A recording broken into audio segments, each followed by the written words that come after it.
Pakistan Islamabad talks के नाल अमरीका ते ईरान के दरम्यान जोड़ा है मुज़ाकरात का एक सैशन होया जोड़ा कि 2-3 सैशन से मुश्तमिल से एक पूरा जोड़ा है सिलसिला होया और उन्होंने मुज़ाकरात के बाद दोहा ममालिक के वफूद जोड़ा है वो अपने मुल्कों को वापस चले गए। इन्होंने मुज़ाकरात एक मीडिया ब्रीफिंग भी हुई और वो ब्रीफिंग जोड़ा है वो GD वैंस जोड़ा है अमरीका के नायब सदर ने वो करके गए। दोवां फरीकैन ने डेड लॉक के बावजूद दोबारा जंग वाल जड़ा जान लई आरजी जंगबंदी खत्म होने का इशारा दिता है, जिस तो बाद अमरीका ते ईरानी वफूद अपने मुल्क वापस रवाना हो गए।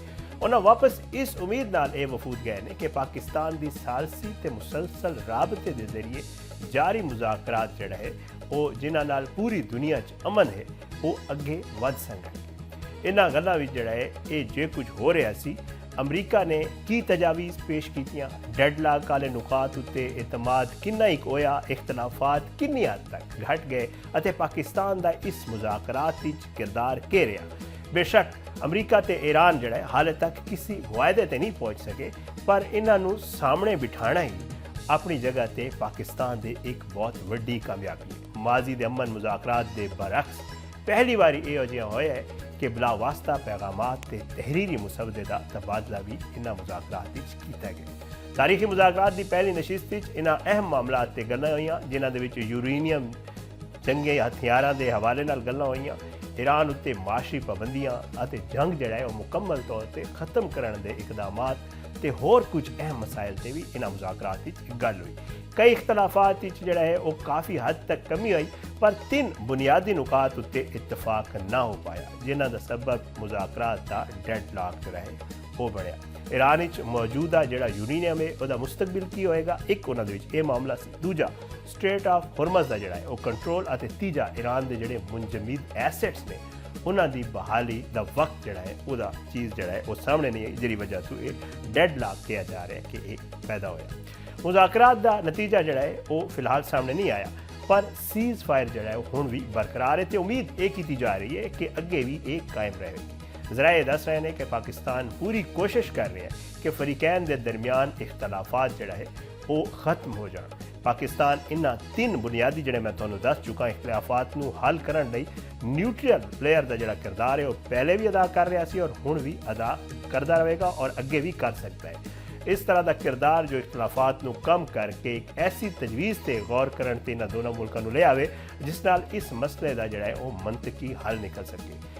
अहम गल ये कि ये पूरी गलबात जिहड़ी हुई है इन्हां हालात विच हुई है जिथे तीनों ममालिक जिहड़ा है वो जंग रोकण लई संजीदा सन ते खास तौर पर पाकिस्तान बहुत ही मेहनत की सी जिहदा कि एतराफ़ भी किया गया दोवां अतराफ की तरफ को। इसका मकसद ये भी सी कि दोवां मुल्कां दीयां हुकूमतां अपने दाखिली दबाव क्योंकि उन्होंने तो एक दबाव भी है तो उसके अलावा अवामी मुतालबात के तहत मुज़ाकरात जिहड़ा है वो रुकावट किसी चीज़ नूं ना बनन देण। सब तो पहला ये समझना भी जरूरी है कि यह तनाज़ा बहुत ही पेचीदा है, कोई एक दिन की गल नहीं और ये अलावा जिसका हल जड़ा है वो कोई आसान भी नहीं। दूजा दोवां मुल्कां दी हुकूमतां उत्ते अपने अंदरूनी प्रेशर्स भी मौजूद ने और वो बहुत ज़्यादा ने। तो तीजा इसराइल की मौजूदगी भी इस मामले नूं मजीद हसास बना देता है और ये नाल क्योंकि वो जड़ा है किसी भी वक्त तुहानूं पता है कि इसराइल जंग बंदी खत्म होने का सबब बन सकता है और इन्हां मुज़ाकरात के दौरान तो नज़र आया कि लबनान उत्ते हमले भी किए गए। मुज़ाकरात विच डेडलॉक पैदा होने तो बाद अमरीकी सदर डोनाल्ड ट्रंप ने अपने सोशल मीडिया पोस्ट विच लिखा और बहुत सारिया जड़ा उन्हें इस पोस्ट के विच अहम गल्लां भी की। उन्होंने कहा कि जी सब तो पहला था वज़ीर आज़म शहबाज शरीफ ते फील्ड मार्शल सैयद आसिम मुनीर की उन्होंने तारीफ की थी और उन्होंने काबिल ते गैर मामूली शख्सियात करार दिया। सदर ट्रंप ने कहा कि ईरान नाल मुज़ाकरात विच कई नुकात उत्ते इतफाक होया सी पर सब तो अहम जड़ा नुकता सी वो सी यूरेनियम की अफजूदगी वाला और उहदे उत्ते साडा इतफाक नहीं हो सका। उन्होंने मजीद भी यह कहा कि ईरान ने स्ट्रेट ऑफ हॉर्मज़ है उन्होंने खोलने का वादा किया पर वो इस नाकाम रहा जिस नाल दुनिया बेचैनी बढ़ गई है। ये जरूरी है कि ईरान फौरी तौर पर यह आलमी बंदर जी गुजरगाह है इनू खोल दे। सदर ट्रंप ने अपने इस बयान यह भी लिखा कि JD वैंस उसके अलावा स्टीव विटकॉफ ते जैरेड कुशनर ने उन्होंने इस्लामाबाद मुज़ाकरात की जी तफसील से वो आगाह किया। उन्होंने यह भी कहा कि सब तो अहम ईरान के जोरी अजायम ने जिन्हों तो ईरान पिछे हटन लिए तैयार कोई नहीं। सदर ट्रंप ने यह भी दसिया कि कई हवाले चो कह सकते हैं कि अमरीका ने ईरान नाल जेड़े नुकात उत्ते इतफाक किया वो नुकात कोई इतने अहम नहीं, क्योंकि सब तो अहम गल जी ईरान की क्यादत में न्यूक्लीयर हथियार ना बना या उन्होंने को न्यूक्लीयर हथियार ना होने। अमरीकी सदर ने पहली बार ईरान को स्ट्रेट ऑफ हॉर्मज़ ब्लॉकेज की धमकी भी दी है और उन्होंने कहा कि अमरीका ईरान को ये हथियार हासिल नहीं करन देगा, तो इसलिए अमरीका फौरी तौर पर जरा वो गुजरगाह जितने भी जहाज़ दाखिल होंगे तो निकलणगे उन्होंने तमाम बहरी जहाज़ों की नाकाबंदी करेगा। जे कोई जहाज़ ईरान को जड़ा है वो पे करेगा, पेमेंट करेगा या कोई मदद देगा, उन्होंने महफूज रस्ता नहीं दिता जाएगा। अमरीकी बहरिया गुजरगाह मौजूद माइनस को नाकारा बनाने का अमल भी शुरू करेगी। जे ईरान ने अमरीकी बहरिया उत्ते हमला किया तो उन्होंने फिर बड़ा सख्त जवाब दिता जाएगा। अमरीकी सेंट्रल कमांड ने भी सदर डोनाल्ड ट्रंप के ऐलान के मुताबिक अज तो अबनाए हुरमज़ की नाकाबंदी शुरू करने का ऐलान कर दिता है। पाकिस्तानी वक्त के मुताबिक तकरीबन अबनाए हुरमज़ की नाकाबंदी अज शाम 7 बजे तो शुरू होगी। सेंटकॉम के मुताबिक नाकाबंदी का आरजी नफाज ईरानी बंदरगाहों और ईरानी पानियों के आने वाले जोड़े जहाज़ ने तो खलीज अरब तो खलीज ओमान ईरानी बंदरगाहों के उत्ते आने वाले जहाज़ों के उत्ते लागू होएगा। ट्रंप ने अबनाए हुरमज़ की नाकाबंदी का ऐलान किया है तो ईरान को टूल अदा करने वाले जहाज़ों को रोकने का भी ऐलान किया है। दूजे पासे पासदारान इनकलाब ने कहा है कि अबनाए हुरमज़ के करीब आने वाले जोड़े फौजी जहाज़ होंगे उन्होंने जंगबंदी की खिलाफ वर्जी समझा जाएगा तो उन्होंने फौजी जहाज़ों नाल बड़ी सख्ती नाल असीं निपटांगे। अबनाए हुरमज़ मुकम्मल तौर पर साढ़े कंट्रोल ही तो पासदारान की बहरिया इसकी स्मार्ट मैनेजमेंट कर रही है। दूजे पासे ईरान ने पासदारान की बहरिया वालों अमरीकी जहाज़ को अबनाए हुरमज़ तो वापस मुड़न की वार्निंग की वीडियो जारी की है, जी तुसीं मीडिया के उत्ते जरूर वेखी होगी। अच्छा, इधर कुछ बरतानवी जरीदे लिख भी रहे और बरतानवी जरीदे द इकोनॉमिस्ट ने कहा है कि अमरीकी सदर डोनाल्ड ट्रंप ईरान के खिलाफ वाला दोबारा जड़ा है वो जंग दे विच नहीं जाएंगे और वो समझ चुके हैं कि उन्होंने ये जंग उन्होंने बड़ी जड़ा है वो महंगी पै रही है और उन्होंने नहीं करनी चाहिए। इकोनॉमिस्ट लिखता है कि हर जंग कम अज़ कम किसी एक की शिकस्त होगी। जे ईरान जारी जंग सीज फायर के जरिए जंग खत्म हो जाए तो सब तो वड्डी शिकस्त सदर डोनाल्ड ट्रंप की होगी। इकोनॉमिस्ट ये भी लिखता है कि ईरान के खिलाफ इस जंग ने अमरीकी ताकत चलाने के नए तरीके लिए सदर ट्रंप के विजन की कमजोरी को जाहिर किया। रिपोर्ट ये भी दस रही है कि ट्रंप दोबारा जंग वाल नहीं जाएंगे, वो हुण समझ चुके हैं कि जी उन्होंने ये जंग शुरू ही नहीं करनी चाहिए। रिपोर्ट ये भी कहा गया है कि अमरीकी सदर ट्रंप के ईरान को तबाह करने दी धमकियां ते इश्तियाल अंगेज बयानात ने हुण इवें लगता है जिवें वो अपनी पसपाई को मजबूत दिखाने की कोशिश कर रहे हैं।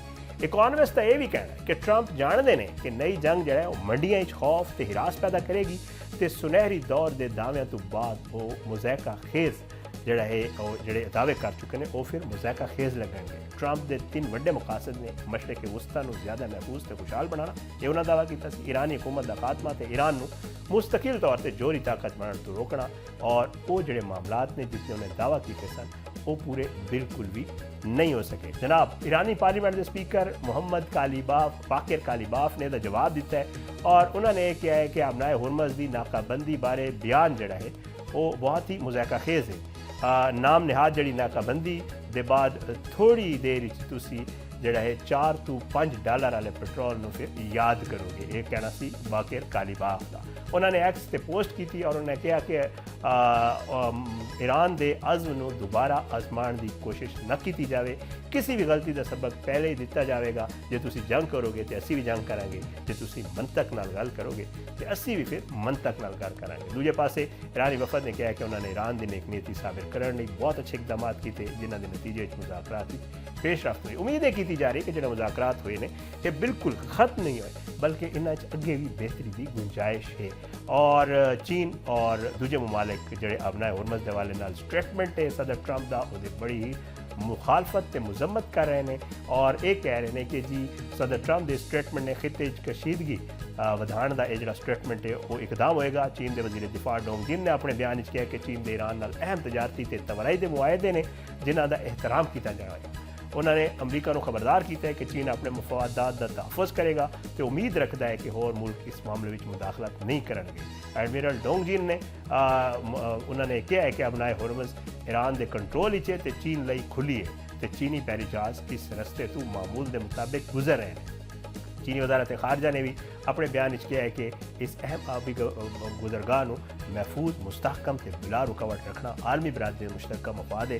चीन ने यह भी दोहराया कि तवानाई की फराहमी के तसलसल लई और तमाम फरीकैन के नाल ताउन जारी रखेंगे। चीन ने इस्लामाबाद अमरीका ते ईरान के दरमियान होने वाले मुज़ाकरात को मुस्बत पेशरफ्त करार दिता है तो उम्मीद जाहिर की है कि अफरीकैन जंगबंदी का एहतराम करने ते कशीदगी घटाने लई संजीदा इकदाम करेंगे। दूजे पासे बरतानिया तो आस्ट्रेलिया ने भी अपना हुरमज़ की मुमकिना नाकाबंदी की मुखालफत की है, जदों कि तुर्की जापान ने जोर दिता है कि तनाज़ा को सफारतकारी के जरिए हल किया जाए। बरतानिया तो आस्ट्रेलिया ने ईरान ते अमरीका के दरमियान मुज़ाकरात में कोई डील ना होने भी मायूस कुन करार दिता है और उन्होंने तरफ को यह कहा गया है कि जी ये जी गलबात है इनू अगे जाना चाहिए और सफारती हल निकलना चाहिए। ये सारे मामला जितने भी होए सन मुज़ाकरात के बाद असी तुहाडे सामने रख दिते।